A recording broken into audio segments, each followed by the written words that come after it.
খানিকটা চুপিসারেই বিয়ে করলেন দেশের জনপ্রিয় ইউটিউবার ও কন্টেন্ট ক্রিয়েটর তৌহিদ উদ্দিন আফ্রিদি। তার বিয়ের কিছু ছবি সামাজিক যোগাযোগ মাধ্যমে ভাইরাল হয়েছে। সেই ছবি নিয়ে নেটিজেনদের মধ্যে চলছে মিশ্র প্রতিক্রিয়া। তৌহিদ আফ্রিদি গোপনে কেন বিয়ে করেছেন, আর পাত্রীই বা কে?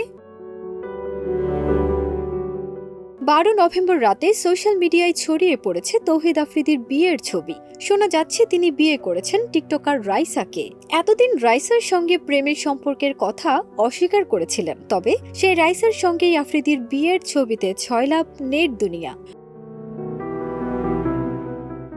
ক্ষমতার পালাবদলের পর তরুণ কন্টেন্ট ক্রিয়েটর তৌহিদ আফ্রিদিরও অবস্থার পরিবর্তন হয়েছে। গেল কয়েক মাস ধরে লোকচক্ষুর অন্তরালেই রয়েছেন তিনি। সোশ্যাল মিডিয়ায়ও আগের মতো দেখা যায় না তাকে। শেখ হাসিনা পালিয়ে যাওয়ার পর আওয়ামীপন্থী হিসেবে পরিচিতি পান আফ্রিদি। তার বিরুদ্ধে রয়েছে অভিযোগও।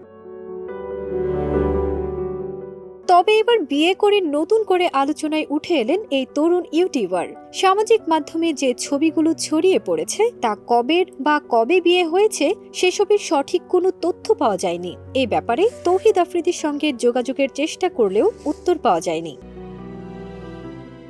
ফারজানা নিকিতা, দেশ রূপান্তর।